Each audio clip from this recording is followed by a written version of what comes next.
Você já se sentiu perdido no mercado de trabalho atual?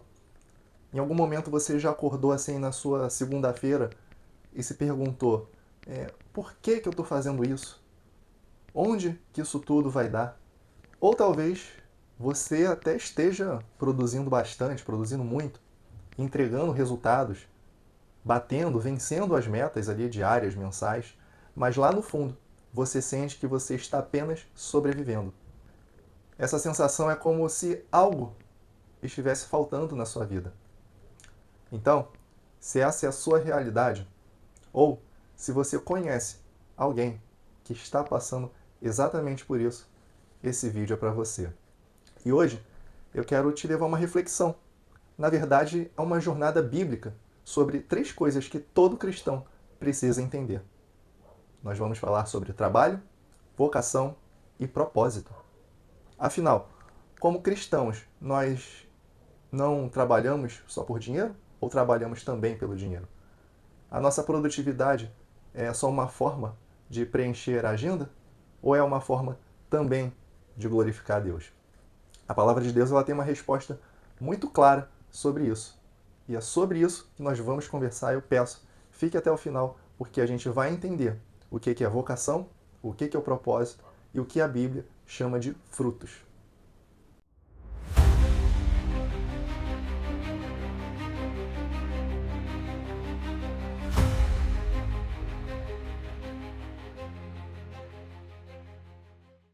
E aí, quando a gente entende, né, qual é a nossa vocação, o propósito do nosso trabalho, a nossa visão sobre produtividade ela muda completamente.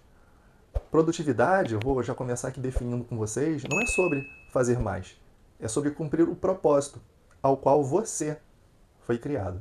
E muitas vezes, né, o que está faltando aí na sua produtividade não é técnica, não é a gestão de tempo, não é empenho, mas muitas vezes é direção, é chamado, é propósito.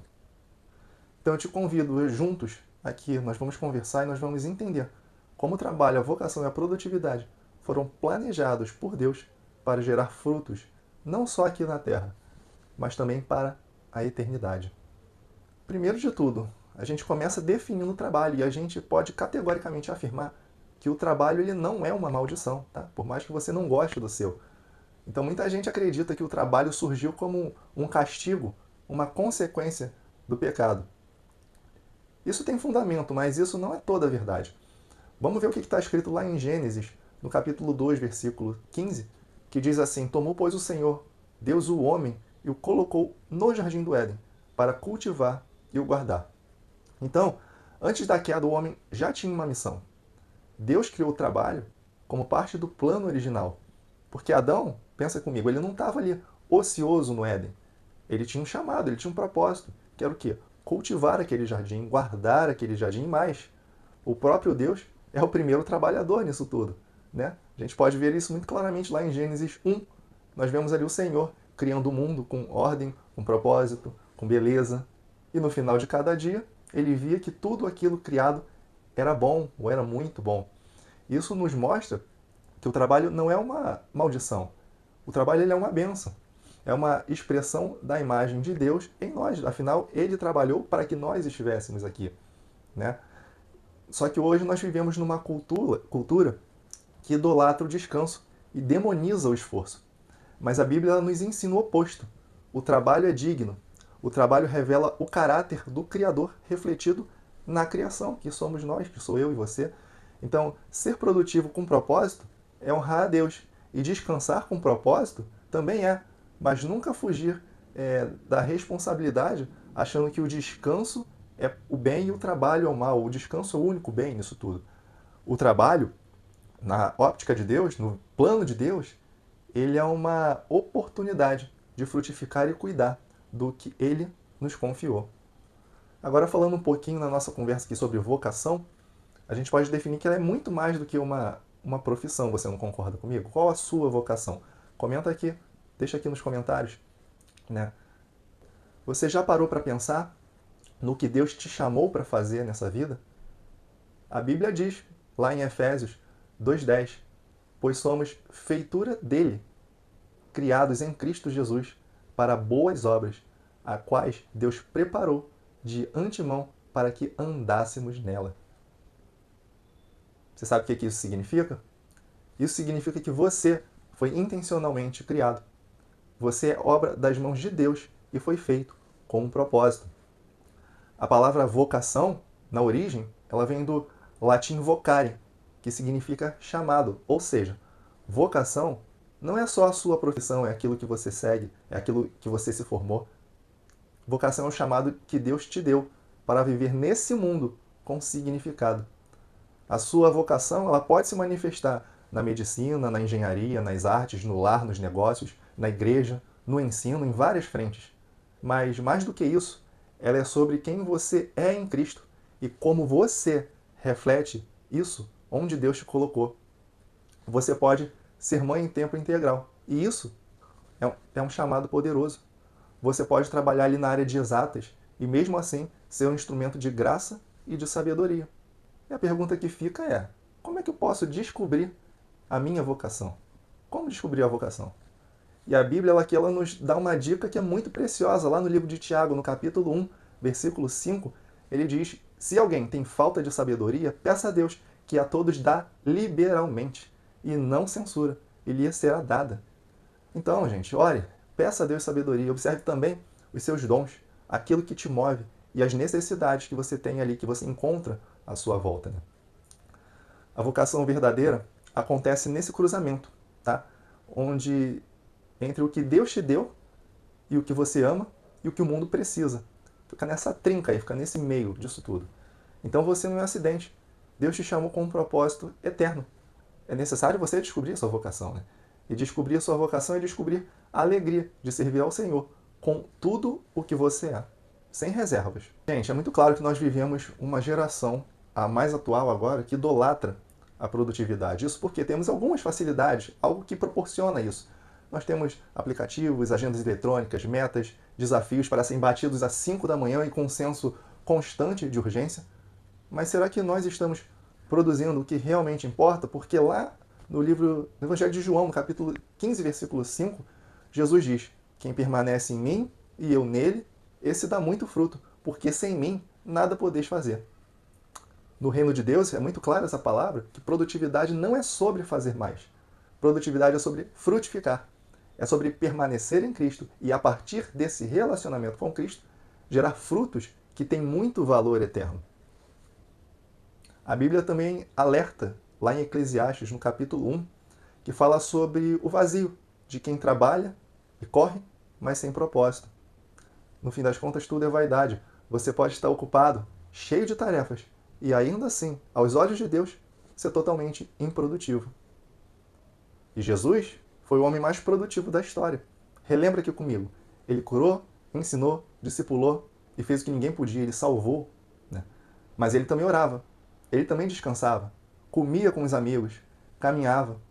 Jesus não corria, ele se movia com propósito. E agora eu vou te fazer uma pergunta aqui. Você está dando frutos que permanecem? Ou só correndo para dar conta da vida? Muitas vezes ali acumulando tarefas que drenam a sua energia, que drenam a sua alma. Porque você vai ouvir isso do mundo. Produza mais, corra mais, compare-se mais. Só que Jesus fala o inverso. Jesus fala assim: permaneça em mim e você dará muito fruto. Então, a verdadeira produtividade, ela só pode nascer de uma maneira: com o coração rendido a Deus.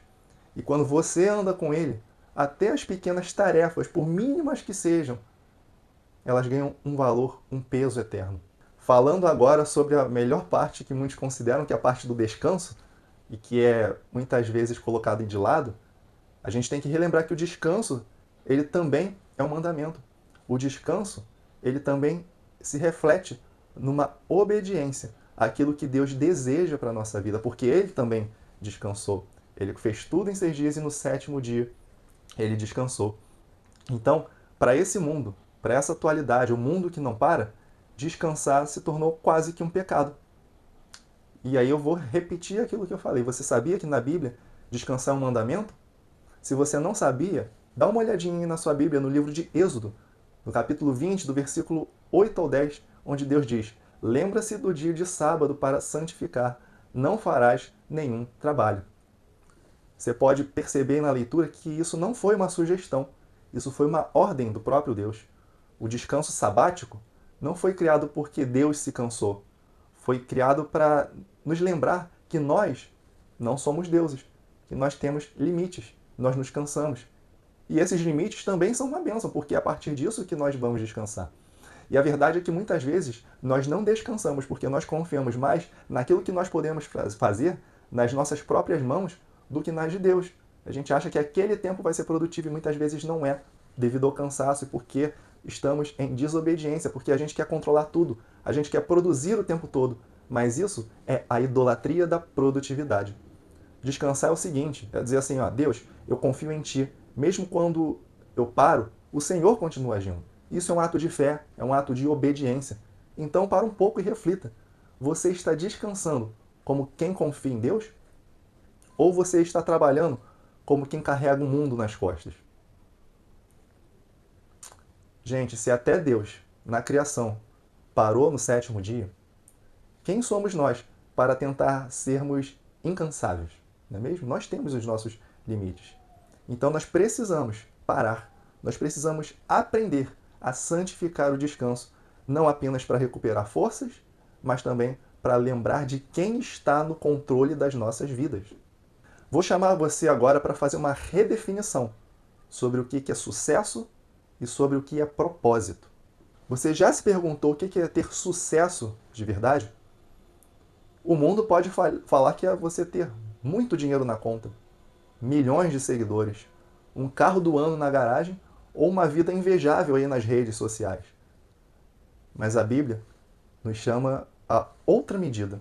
Vamos lá em Colossenses, no capítulo 3, versículo 23, porque é dito assim: tudo que fizerem, façam de todo o coração, como para o Senhor e não para os homens. Ou seja, aqui o que está sendo dito na Bíblia? O sucesso do cristão não é para performar para os outros, não é para ser visto para os outros, mas é para viver fielmente para Deus. Não é um status, é serviço, não é a fama. Esse é um fruto eterno. Uma mãe que cria seus filhos com amor e temor ao Senhor, um pedreiro que trabalha com honestidade todos os dias, um jovem que escolhe agradar a Deus em vez de agradar ao mundo. Por que eu estou dando esses exemplos? Porque esses são os verdadeiros bem-sucedidos ao olho de Deus. Eles podem não ter dinheiro, mas aos olhos de Deus, com obediência, tentando ter uma vida santa, esses agradam e esses são bem-sucedidos. Porque Deus vê, meu querido, o coração. O trabalhador fiel que serve em silêncio vale mais do que 1000 influenciadores vazios e barulhentos. O seu propósito, ele não é ser famoso, é ser fiel, assim como o meu. E o sucesso real? É um dia ouvir assim, muito bem, servo bom e fiel, como está lá em Mateus 25, no versículo 21. Ouvir uma palavra dessa, essa é a única aprovação que realmente importa. E talvez você esteja assistindo esse vídeo cansado, frustrado com a sua rotina, se perguntando se isso tudo que você está vivendo vai realmente um dia valer a pena. Mas eu quero te lembrar de uma verdade que a Bíblia nos ensina. O seu trabalho importa, o que você faz importa. A sua vocação, ela tem um propósito eterno. E a sua produtividade, ela precisa, obrigatoriamente, nascer da comunhão com Cristo e não da pressão do mundo. Deus, ele se importa com o que você faz e ainda mais com o coração com o que você faz. Então, aqui vai um convite prático para você nesse tempo, no dia de hoje. Tire um tempo hoje para orar. Peça a Deus clareza sobre o propósito da sua vida. A sua vida não é à toa, você não está por acaso aqui.